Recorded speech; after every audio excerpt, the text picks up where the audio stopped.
What's up everyone, it's Roger here from DisKingdom.com. It is Friday, it is time for your DisKingdom Daily News, so let's jump into it. Okay, so let's start things off with Rogue One, a Star Wars story. A new trailer has been released during the Olympics. A fantastic looking trailer. It just looks great. Really got me excited for the movie. I know there's been a lot of buzz around this one. The new trailer shows off some different ships. We also get to see like some of the classic ones, like the X-Wings in there as well. We even get to see a great tease of the Darth Vader at the end, which I think is great. We get to see a little bit more about these characters. We get to see a little bit more about how they all work, etc., how they get recruited. We hear from some of the other characters. We get to see a little bit more of the attitude of that robot, which I think looks awesome. And just in general, this one just felt like it's part of the Star Wars universe. The way the music's used, the way it feels part of the Star Wars overall feeling, rather than just feeling like a separate entity. You know, the shots of taking out the edge of the AT-ATs with a rocket launcher, and it just feels more human, and I think that's what they've been looking for. I think this trailer did a great job of kind of like keeping it within the Star Wars universe. I am really excited about this. Comes out in December. I'd love to know your thoughts on this trailer. As per usual, guys, hit that comments below.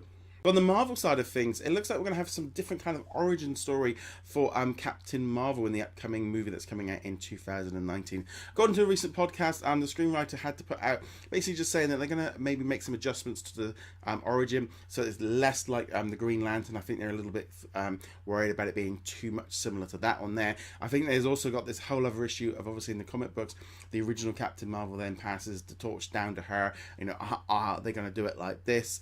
I think that's where they may be worried about trying to maybe slightly adjust it from how it also worked in the Green Lantern from DC. I think this is a really cool way of doing it. They are going to have to make some adjustments for movies. They've done it in the past. You know, Ultron was a prime example of how they slightly changed and tweaked his origin to fit the movie universe, because it was done by Hank Pym rather than Tony Stark. I think this could be really cool. I'm glad that Marvel are taking this movie very seriously. They want to make sure they get this sort of first superhero sort of female character movie out the gate and be as strong as possible. They want it to be a success, and they want to make sure that it's done properly. And I think, you know, spending some time on it and working on it and doing it, making sure, you know, that you don't just slap it together and just, you know, oh, we're just going to be throwing out more movies, and which Marvel don't tend to do anyway. No, they're not DC.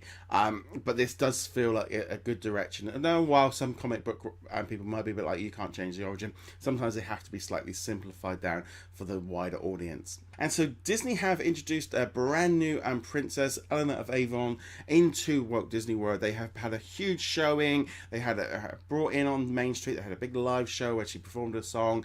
And this is all part of the launch of the new TV series. They're really putting all their weight behind it. They have brought out loads of merchandise for it. They've already commissioned the second series. They are going full in on this character. They will really want to push it hard, and they want to make sure that, you know, that people see this. And also Disney are trying to like diversify. This also kind of crosses over really with all three of the stories on today's episode. Really, they're all about strong female characters, and Disney are very much pushing that forward. And I think this is great. I think this is a really cool time for Disney to really be kind of making sure they do everything they possibly can to kind of please everyone. You know, it's a different world from when all these princess movies originally came out of like the 50s and the 40s. Now, you know, they can really kind of go to town and really kind of promote these ones.